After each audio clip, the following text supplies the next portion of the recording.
저와 여러분 이 땅에 살아가는 사람들은 혼자 살아갈 수가 없습니다. 사람과 더불어 대화를 하면서 살아가야 되는데 듣기도 하고 또 말하기도 하면서 살아갑니다. 그런 분위기 가운데 어떻게 보면 행복한 분위기가 되기도 하고 그 행복한 분위기가 되지 않는 경우도 있습니다. 중요한 것은 사람의 대화 속에서 행복을 느끼기도 하고 또 슬픔과 절망을 느끼기도 하는 것입니다. 가까운 사람일수록 어떻게 보면 이 언어, 이 말이라고 하는 것을 굉장히 잘 해야 된다라고 우리는 생각을 해봅니다. 유대인들이 성경에처럼 사용하는 탈무드라고 하는 것이 있는데 이 탈무드의 내용을 살펴보면 어떤 왕이 신하들에게 이렇게 얘기합니다. 이 세상에서 가장 선한 것을 좀 가져와라, 그렇게 이야기합니다. 신하들이 두루 다니면서 찾아봐서 가장 선한 것이 무엇인가를 찾아왔는데 그 왕에게 보인 것이 뭐냐? 혀라고 하는 것입니다. 또 다른 무리에게 이 왕이 세상에서 가장 악한 것을 좀 찾아오너라 했어요. 이 신하들이 두루 다니면서 악한 것이 뭔가를 찾아보고 또 생각해보고 또 연구해 봤는데 그 신하들이 왕 앞에 가져온 것이 뭐냐 봤더니 혀라고 하는 것입니다. 혀는 좋게 사용하면 사람에게 한없이 기쁨을 주기도 하지만 이 혀라고 하는 것이 잘못 사용하면 다른 사람에게 절망을 주거나 좌절을 주거나 낙심을 주거나 또 자살을 하게끔 하는 그러한 이 혀라고 하는 것을 우리가 알 수가 있습니다. 이 말이라고 하는 것은 우리가 입안에 있을 때는 우리가 주관할 수 있지만 이 말이 밖으로 나올 때는 우리가 그 말을 주관하는 것이 아니라 그 말이 우리를 주관하게 되어 있습니다. 오늘 본문에 보면 죽고 사는 것이 혀의 힘에 달렸나니 혀를 쓰기 좋아하는 자는 혀의 열매를 먹으리라, 이렇게 말씀하고 있습니다. 잠언서 25장 11절을 말씀해 보면 경우에 합당한 말은 아로 새긴 은장반의 금사과와 같다라고 말씀해 주고 있고, 야고보 3장 8절에 보니까 혀는 능히 길들일 사람이 없나니 쉬지 아니하는 악이요 죽이는 독이 가득한 것이니라, 이렇게 말씀합니다. 저와 여러분이 어떤 말을 사용하느냐에 따라서 사람에게 힘과 용기와 또 응원해주는 그런 모습이 될 수 있고, 우리가 사용하는 또 다른 언어를 통해서 다른 사람에게 절망과 좌절과 삶의 의미를 잃어버리게 만드는 경우도 있습니다. 그러므로 이 사순절 기간을 통해서 저와 여러분이 혀를 잘 사용함으로써 사람을 살리고 사람을 위로하고 사람을 통해서 행복감을 느껴주는 그런 언어적을 사용하는 저와 여러분 되시기를 주님의 이름으로 축원합니다. 첫째로 우리는 비판하지 말라. 자, 마태복음 7장 1절과 5절에 있는 말씀을 다 같이 합독하면 비판을 받지 아니하려거든 비판하지 말라. 너희가 비판하는 그 비판으로 너희가 비판을 받을 것이요 너희가 헤아리는 그 헤아림으로 너희가 헤아림을 받을 것이니라. 어찌하여 형제의 눈 속에 있는 티는 보고 내 눈 속에 있는 들보는 깨닫지 못하느냐. 보라, 내 눈 속에 들보가 있는데 어찌하여 형제에게 말하기를 나로 내 눈 속에 있는 티를 빼게 하라 하겠느냐. 외식하는 자여, 먼저 내 눈 속에서 들보를 빼어라. 그 후에야 밝히 보고 형제의 눈 속에서 티를 빼리라. 자, 성경은 우리에게 도무지 비판하지 말라, 또 상대에 대해서 헤아리지 말라라고 말합니다. 사소한 말이라도 부정적인 비판은 불행을 가져오게 합니다. 우리가 쓰지 말아야 될 언어 가운데 이런 이야기가 있습니다. 내가 하는 것은 제대로 한 적을 보지 못했다. 시키는 일이나 좀 잘했으면 좋겠다. 너는 항상 문제지. 내가 하는 것이 뭐 그렇지. 여러분, 이런 단어는 대단히 부정적인 겁니다. 사나운 말 같기도 하고 또 이 말은 사람의 감정을 모욕감을 주기도 합니다. 분노내고 불안감을 조성하고 모멸감을 느끼게 하고 또 우울증과 불안장애, 인격장애적인 정신질환병을 일으킬 수 있는 그런 나쁜 언어입니다. 그런데 우리는 어떻게 보면 이 언어를 굉장히 쉽게 생각을 합니다. 여러분, 이 언어가 잘 사용하지 못함으로써 상대가 밤을 꼬박 세우고 자지 못하고 또 밥맛이 없고 식욕을 잃어버리고 또 삶의 의욕을 잃어버린다는 생각을 하지 않은 채 너무 쉽게 나는 그냥 편하게 얘기한 거야, 친하니까 얘기하는 거야 라고 하면서 상대에게 모멸감을 주면 그 사람은 정말 힘든 삶을 살아갈 수가 있습니다. 열왕기상 2장 8절과 9절에 보면 다윗이 자기의 아들 압살롬에게 쫓기는 그런 장면이 나옵니다.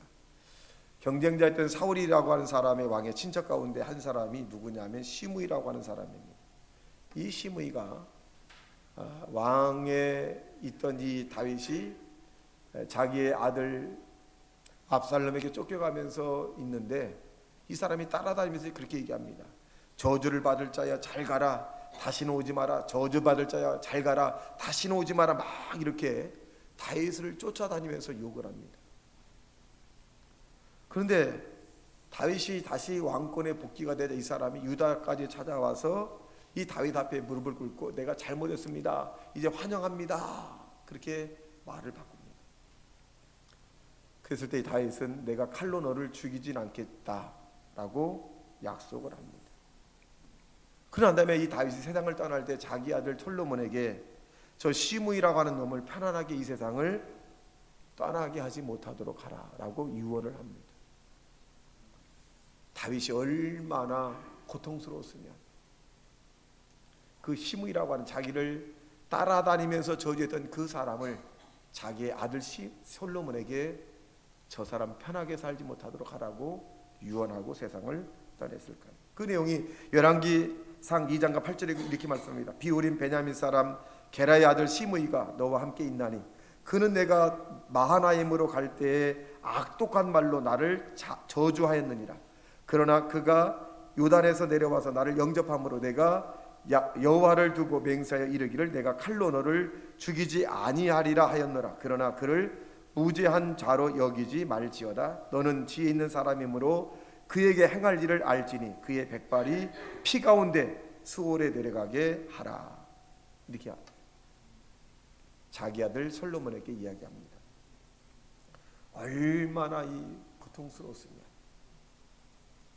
여러분, 가까운 사람일수록, 부부 사이일수록, 또 자녀들과의 관계 사이에 있을수록 어떻게 보면 이 언어 폭력을 해서는 안 됩니다.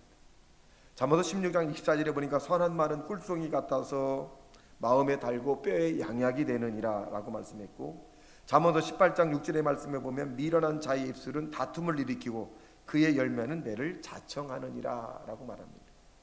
이런 미련한 자와 지혜로운 자라고 하는 표현을 뭘로 했냐? 언어를 얼마나, 말을 얼마나 지혜롭게 하느냐 이렇게 말씀합니다.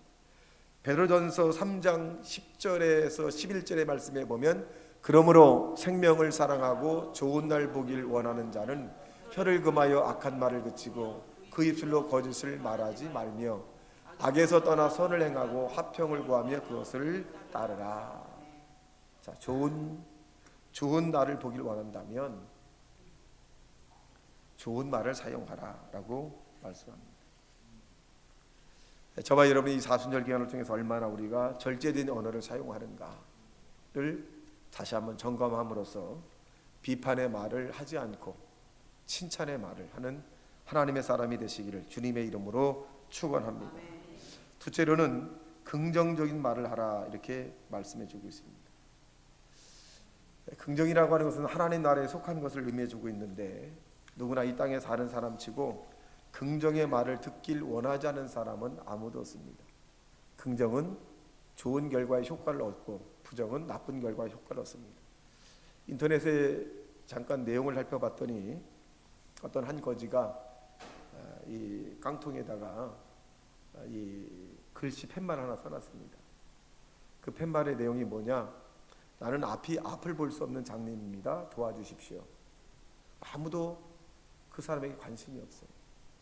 지나가는 사람이 그 팻말을 고쳐줍니다. 이 아름다운 이 세상을 저는 볼 수가 없습니다. 도와주십시오. 그랬더니 많은 사람이 그 사람을 도와줍니다. 앞에 있는 전자는 부정적인 단어입니다. 나는 장래이기 때문에, 소경이기 때문에, 눈이 보이기 때문에 볼 수가 없습니다. 절망을 표현한 것이고, 뒤에 문장은 무슨 내용이냐? 아름다운 세상입니다. 저는 이 아름다운 세상을 볼 수가 없습니다. 같은 내용 같지만 뒤에 문장은 긍정이라 마음의 사람들을 움직이기 시작을 합니다. 여러분, 우리가 부정적인 언어로 인해서 사람을 움직이려고 하지 마시고 긍정의 언어로 사람의 마음을 움직이는 저와 여러분 되시기를 주님의 이름으로 축원합니다. 지그 지글러라고 하는 미국의 사업가의 그 내용의 책을 살펴보게 되면 이 사람이 지나가는 거지에게 이렇게 얘기했답니다. 당신도 나와 같은 사업가입니다 라고 이야기하면서 그냥 갔다는 거예요. 그 후로 10년 후에 자기에게 어떤 사람이 찾아왔는데 말끔한 사람이 찾아왔어요. 양복을 입고. 그래서 이 사람이 지그 지글러에게 와서 하는 말이 뭐냐면 10년 전 지하철에서 연필을 팔면서 구걸하던 사람이 접니다. 그런데 당신이 나에게 당신도 나와 같은 사업가입니다 라고 말을 해줘서 내 인생이 확 바뀌었습니다. 아니, 거지가 아니구나. 비록 연필을 팔고 있지만 나는 사업가다. 당신의 말 한마디 때문에 내가 사업을 경영하는 경영주가 되어서 당신에게 감사하다고 표현하려고 여기에 왔습니다 라고 얘기합니다. 긍정적인 말 한마디가 거지에서 사업가로 변합니다. 긍정적인 말 한마디가 절망에서 희망을 얻게 돼 죽을 사람을 살리게 만드는 것을 알 수 있습니다. 여러분, 얼마나 가까이 있는 사람에게 희망의 메시지를 증거합니까? 희망의 말을 주고 살아갑니까?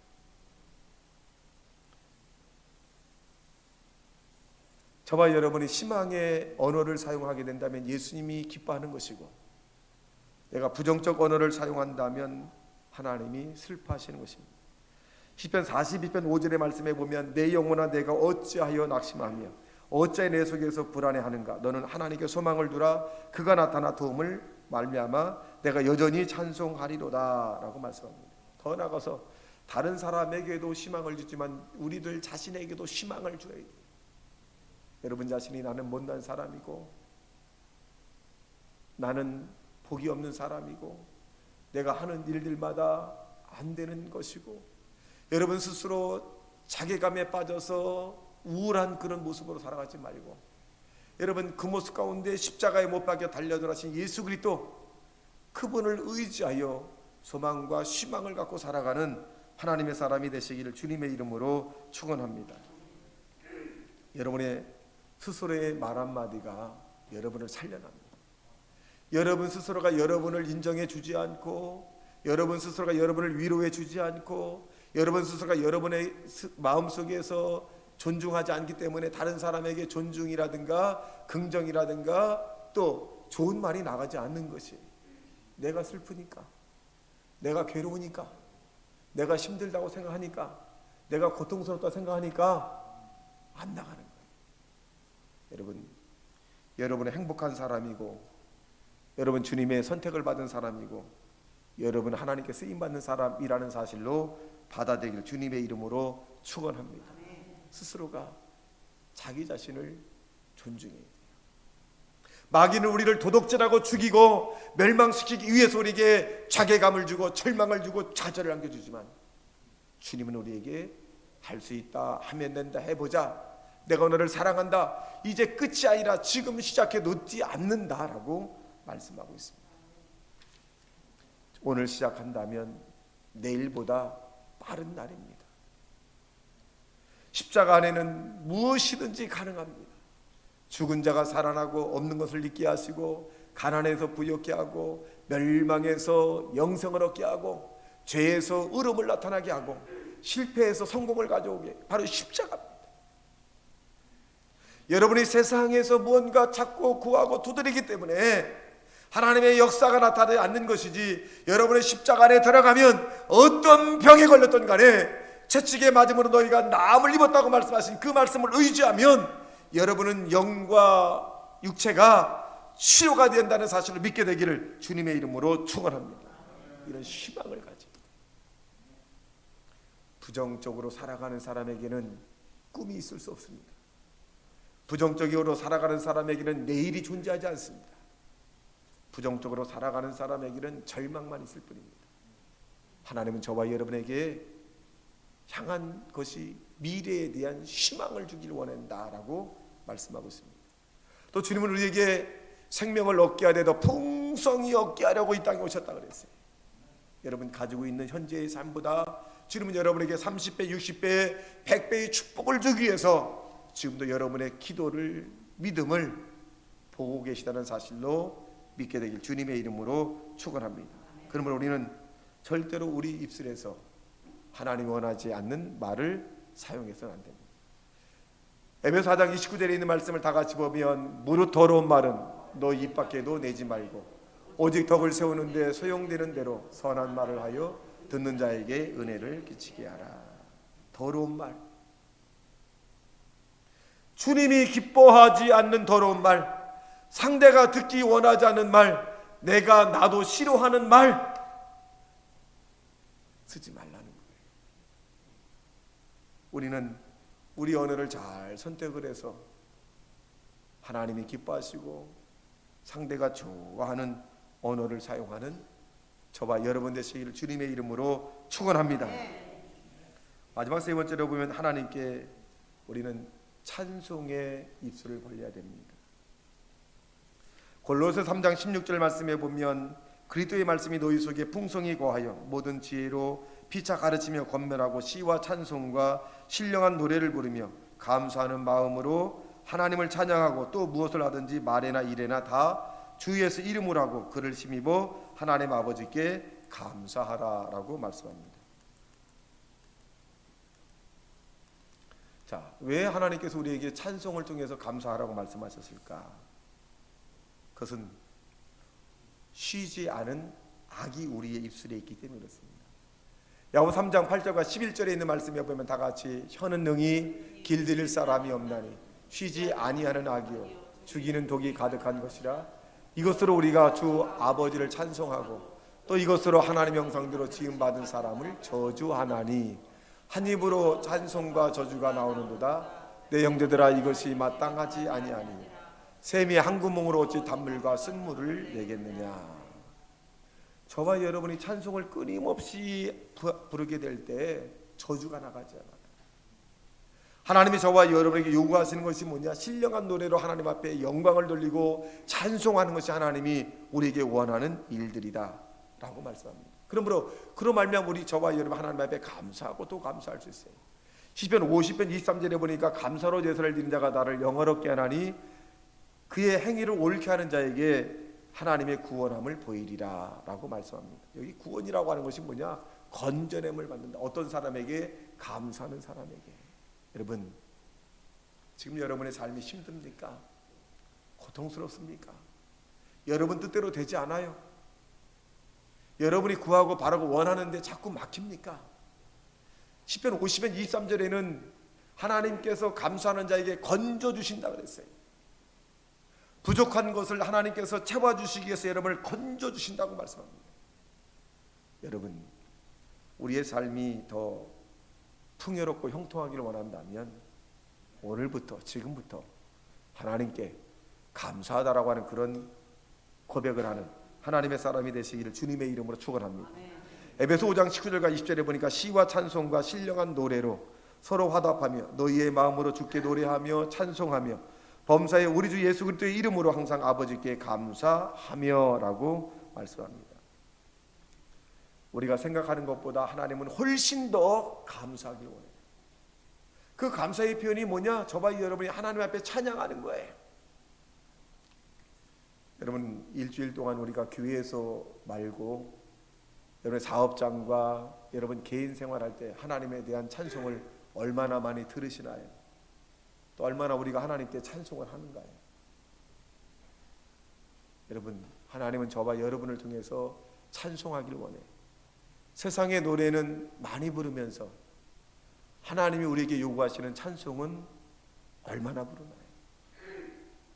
샘이 단물과 쓴물을 낼 수 없다고 하듯이 우리의 입술로 하나님을 찬양할 때 하나님은 우리를 지으신 그 보람을 또 우리를 이 땅에 내보내신 그 행복감을 하나님은 맛보게 되는 것입니다.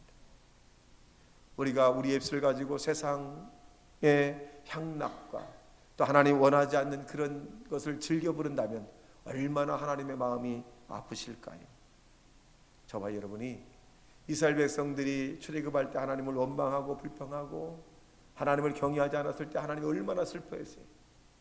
그런 전처럼 우리는 발방하는 것이 아니라 이 광야 같은 이 세상에서 힘들면 힘들수록 고통이 오면 올수록 하나님을 찬양하고 높여드리는 믿음의 하나님의 사람이 되시기를 주님의 이름으로 축원합니다. 여러분, 찬송은 곡조 있는 기도를 의미합니다. 힘이 들 때마다 여러분 하나님 앞에 찬송해 보십시오. 바울과 실라가 빌립보 감옥에 갇혀 있었습니다. 여러분, 이 빌립보 감옥이라고 하는 것은 캄캄합니다. 지하의 감옥이에요. 그런데 이 빌립보 감옥에 갇혀있던 바울과 실라는 원망도 할 만한데 이들을 하나님 앞에 찬송하고 기도합니다. 그럴 때 옥문이 철커덕 열리는 것을 알 수가 있습니다. 여러분, 저와 여러분 하나님 앞에 찬송을 드릴 때 물질의 문제가 해결되고 질병의 문제가 해결되고 사업의 문제가 해결되고 자녀의 문제가 해결되고 직장의 문제가 해결되고 갖가지 모든 문제가 예수 이름으로 찬양을 드릴 때 옥문이 열린 것처럼 열려진다는 사실을 믿게 되길 주님의 이름으로 축원합니다. 우리의 생활 속에 하나님을 찬양하는 하나님의 사람이 되어야 합니다. 우리는 이 땅의 사회적 존재로서 세상을 살아갑니다. 혼자는 살아갈 수 없어요.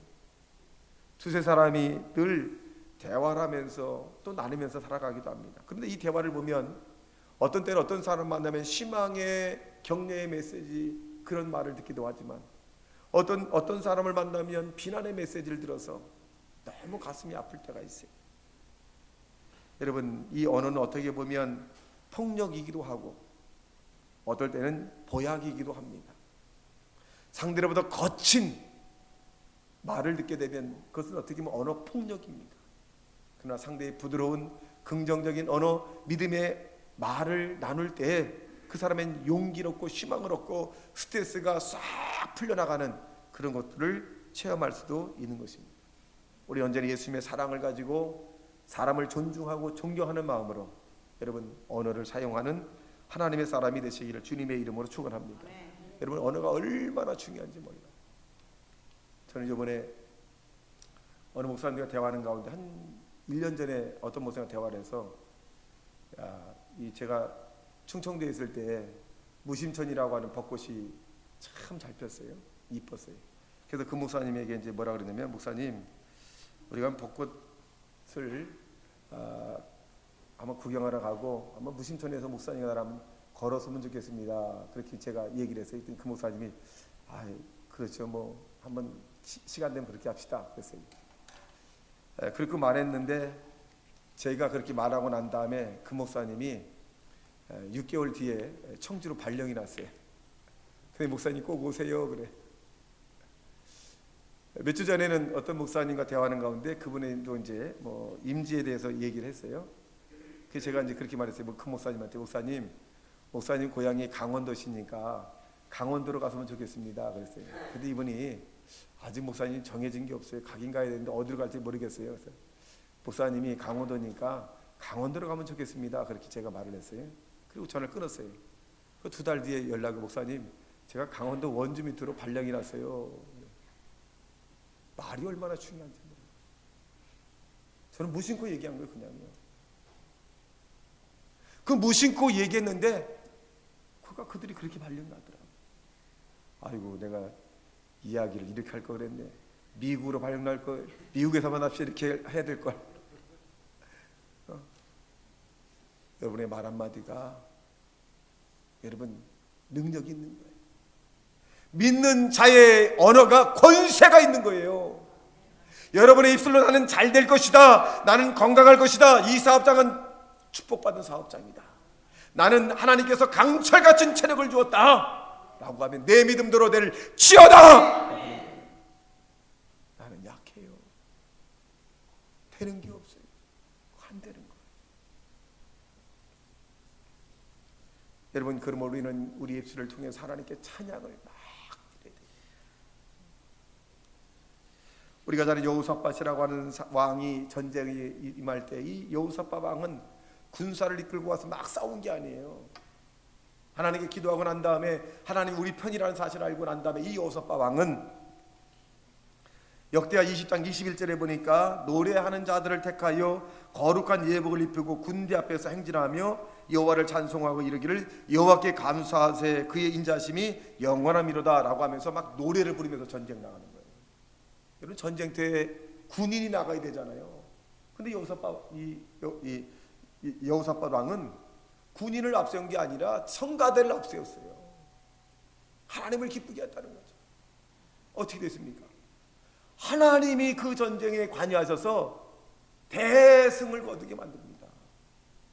여러분 인생에서도 여러분의 계획과 여러분의 지혜와 여러분의 삶의 모든 것을 동원해서 앞서지 말고 여러분 인생 앞에서 찬양을 앞세우고 하나님을 앞세우고 하나님께 영광 돌리고 감사를 여러분 앞에 믿음을 앞세우는 하나님의 사람이 되시기를 주님의 이름으로 축원합니다. 그리할 때 우리가 승리하는 거예요. 여러분이 앞서면 죽어요. 여러분이 먼저 나가면 다 전사예요. 하나님과 함께 가셔야 돼요. 그래서 우리가 찬양을 해야 합니다. 찬송하지 않으면 하나님의 역사가 덜 나타나지만 찬송을 하면 하나님의 역사가 나타납니다. 여러분 우리가 나이가 80, 90이 넘으면 입이 좀 뻣뻣해질 수가 있어요. 여러분 뻣뻣하기 전에 하나님을 마음껏 찬양해 보세요. 입이 둔하기 전에 입이 뻣뻣하기 전에 찬양을 해야 돼요. 나이가 90 넘고 되면 이 입이 뻣뻣해가지고 내가 하나님께 찬양을 열심히 돌려드린다 할지라도 잘 안 된다는 거예요. 좀 더 내일보다 오늘이 더 건강하잖아요. 일주일 후보다 지금이 더 입이 잘 돌아가잖아요. 여러분 우리가 하나님을 향해서 찬양하는 믿음의 사람이 되어서 혀의 열매를 주렁주렁 좋은 것을 맺어서 삶 가운데 풍요롭게 되는 역사가 여러분에게 나타나기를 예수님 이름으로 축원합니다. 다 같이 말씀.